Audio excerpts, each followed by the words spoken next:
So here is puzzle number 9 by the name of 3Ds that we have in front of us. So let me show you the puzzle. Please try this puzzle by yourself. एक बार video pause कीजिए, इसको try कीजिए और फिर इसको हम लोग मिलके करना स्टार्ट करते हैं. Okay, I'm sure now you have done it. So let's have a look at the question. In the multiplication below, each letter represents a different digit. मतलब A, B, C, D, E, F, G ये सभी different digits हैं और ये एक multiplication आपको दी है और उसने पूछा है कि इन सभी डिजिट्स में से D क्या रिप्रेजेंट करता है. So basically a single digit that is A is multiplied with a double digit number that is BC and how are they multiplied? A into B ने मुझे ED दिया होगा, C into A ने मुझे GF दिया होगा, फिर जब मैं ऐड करने लगा D is written as it is, E plus F D बना होगा, कुछ कैरी ओवर गया होगा और G plus कैरी ओवर मिलके D बना होगा. That's how we have got all of these things. But ultimately I see one thing जो आपको यहां दिख रहा होगा वो ये कि अगर मैं बात कर रहा हूं इस ट्रिपल डी की, ट्रिपल डी का क्या मतलब है? ट्रिपल डी का मतलब है डी इंटू 111 और 111 होता है 37 इंटू 3. सो अल्टीमेटली जो मेरे पास मल्टीप्लीकेशन आ रहा है वो आ रहा है d इंटू 37 इंटू 3 का. अब d इंटू 37 इंटू 3 37 का मल्टीपल है और मैं कह रहा हूं इन दोनों को मल्टीप्लाई करके ये आ रहा है, तो इसका मतलब ये जो CB है ये 37 या उसका कोई मल्टीपल होना चाहिए क्योंकि A तो 37 हो नहीं सकता, इट्स अ सिंगल डिजिट. तो CB की वैल्यू या तो 37 आएगी या 37 का मल्टीपल 74 आएगी. 37 का अगला मल्टीपल तो ट्रिपल डिजिट का हो जाता है, तो CB की वैल्यू ईदर इट इज 37 और it is 74. So let's start with 37. मान लीजिए CB मेरा 37 है. अब 37 के साथ यहां पे मुझे DD चाहिए 37 का मल्टीपल, तो या तो 37 के साथ मैं क्या मल्टीप्लाई करने वाला हूं 3D.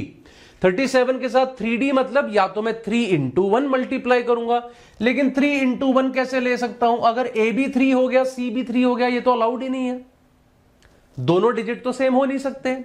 तो 3 का डबल 6 ले सकता हूं. Late us try 6. 7 into 6 is 42, 3 into 6 is 18 और यहां मेरे पास आता है 222. It actually satisfies all the conditions. देखिए जरा एक बार, ये A है मेरा 6, B है 7, C है 3, D है 2, E है 4, F है 8 और G है 1. Yes, it satisfies everything. अगर इस क्वेश्चन का यूनिक आंसर है तो बाय चांस मुझे यहीं पे मिल गया है, मेरा आंसर 2 है. हालांकि मैं फिर भी और पॉसिबिलिटी एक बार रिजेक्ट करके बता देता हूं ताकि आपको भी आइडिया लगे कि और क्या तरीके होते हैं क्वेश्चन को करने के. तो 6 पे मेरा आंसर आ रहा है. Let's try another one now. अगर मान लीजिए मैं 37 के साथ 3D की जगह 9 लेता हूं. 3D तो 3 हो सकता था, वो नहीं ले सकते थे. D लिया मैंने, फिर मैंने 9 लिया, सॉरी 6 लिया और 9 लिया. Now 7 into 9 gives me 63. अब देखिए ये दोनों डिजिट सेम आ गई, जबकि ये दोनों डिजिट सेम कैसे हो सकती हैं? सभी डिजिट्स डिफरेंट हैं. बाय दैट लॉजिक मैं 9 भी नहीं ले सकता और सिंगल डिजिट्स में तो मेरे पास और कोई ऑप्शन ही नहीं है 9 से बड़ा. इसका मतलब ये है और कोई पॉसिबल मैं 37 के साथ ले नहीं सकता.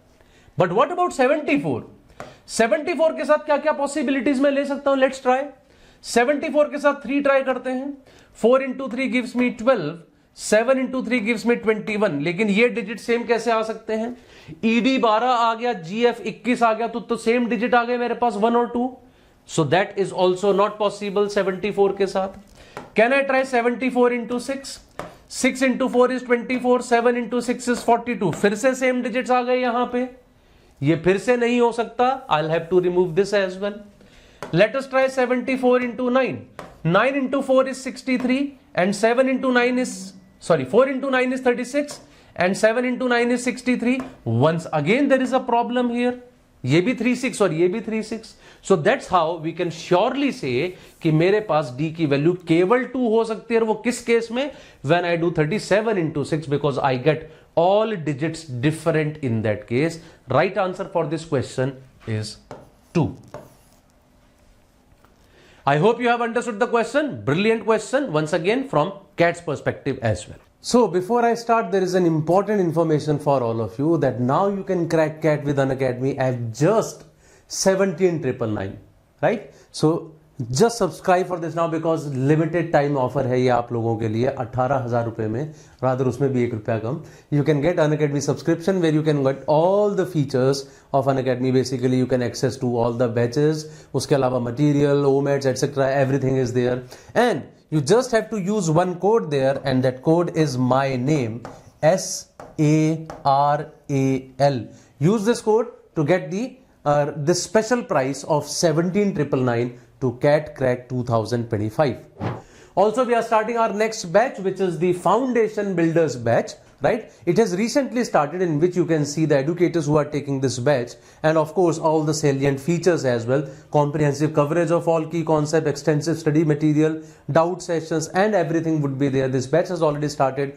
Join us for this batch as well, guys. And finally, do not forget to join Amit Rohra sir for this brilliant session that he's taking on 22nd of March at 5 p.m. It's a free live workshop for any one of you. All of you can join this, in which he'll be discussing expert strategy guidance, beginner friendly CAT prep road map. अगर आप beginner है तो आपको क्या करना चाहिए, क्या road map होना चाहिए, उसके बारे में बात करेंगे. Learn to unlock high paying careers with an MBA. MBA के साथ कौन कौन से हाई पेइंग करियर्स होते हैं, कैसे उन तक आप पहुंच सकते हैं. And there are other things as well. So you will get to know about those once you join him for this particular workshop on 22nd of March at 5 p.m.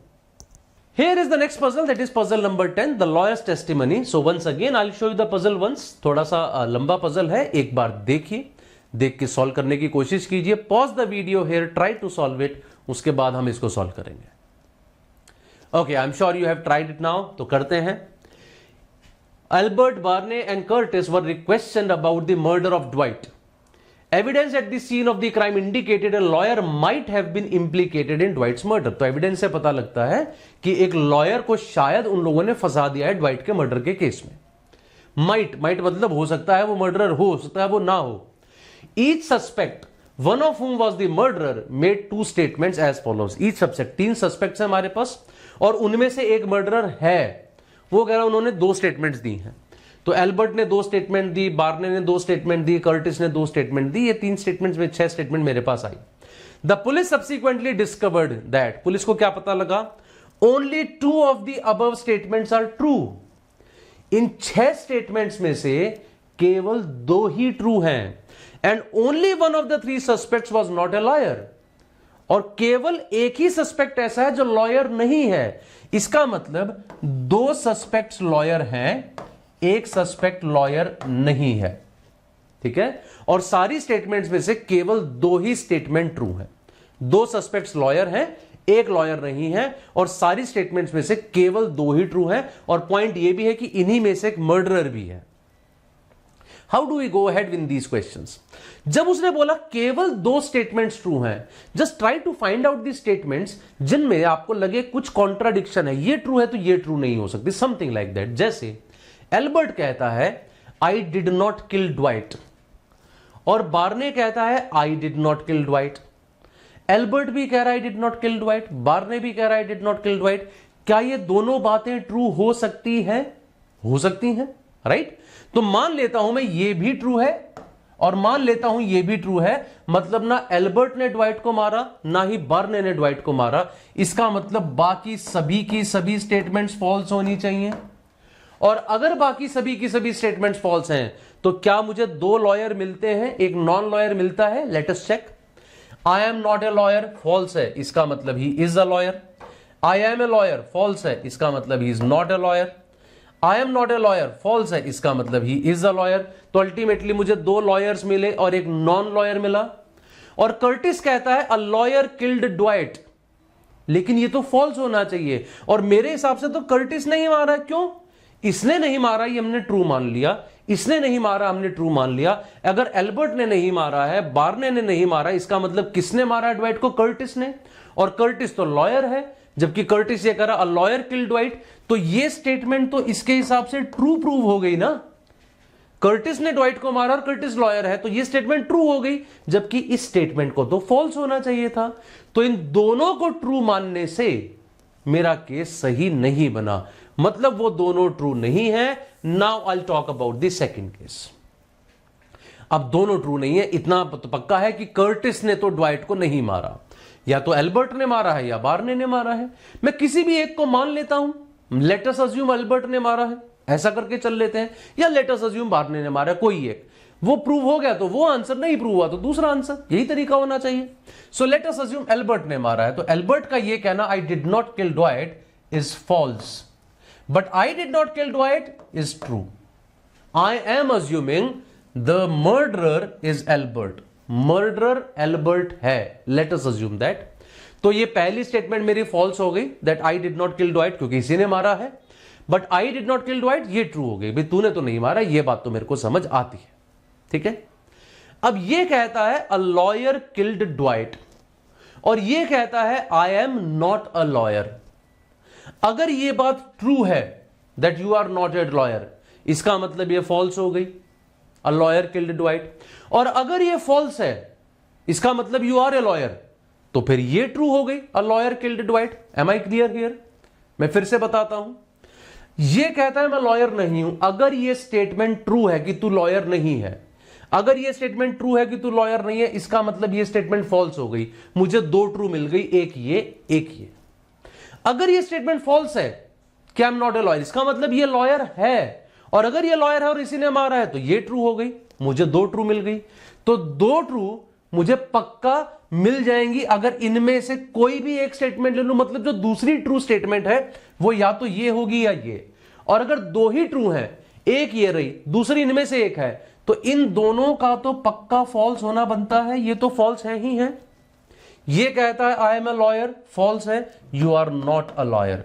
I am not a lawyer, false है, you are a lawyer. अब मेरे पास दो lawyer होने चाहिए, एक non lawyer, एक non lawyer आ चुका है, तो ये लॉयर होना चाहिए। So I am not a lawyer is false, you must be a lawyer, and that makes it true, and that satisfies everything.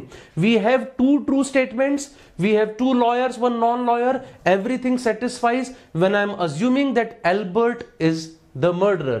Because Albert is the murderer, so my answer for this question is Albert. अगर ये case ना बन पाता तो मैं सीधा बोल देता बार्ने इज द मर्डरर, क्योंकि कर्टिस के मर्डरर होने का केस तो हम पहले ही रिजेक्ट कर चुके हैं।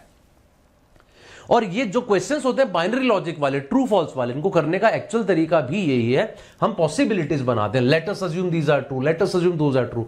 लेकिन कौन सी स्टेटमेंट्स को ट्रू फॉल्स लेके चलते हैं, जैसे मैंने यहां लिया, इन दोनों के ट्रू होने से पक्का हो जाएगा कि एक केस रिजेक्ट हो जाएगा, ठीक है। फिर अगर ये ट्रू है तो ये फॉल्स है, ये ट्रू है तो ये फॉल्स है, ये कॉन्ट्राडिक्टिंग स्टेटमेंट है, उससे क्लैरिटी आ गई कि दूसरी ट्रू तो इन्हीं में से है, तो इन दोनों का तो फिर फॉल्स होना बनता ही है। और उसके हिसाब से काफी आसानी से we could make this set, and that give us the answer as well. Okay, so that was puzzle number 10, the lawyer's testimony.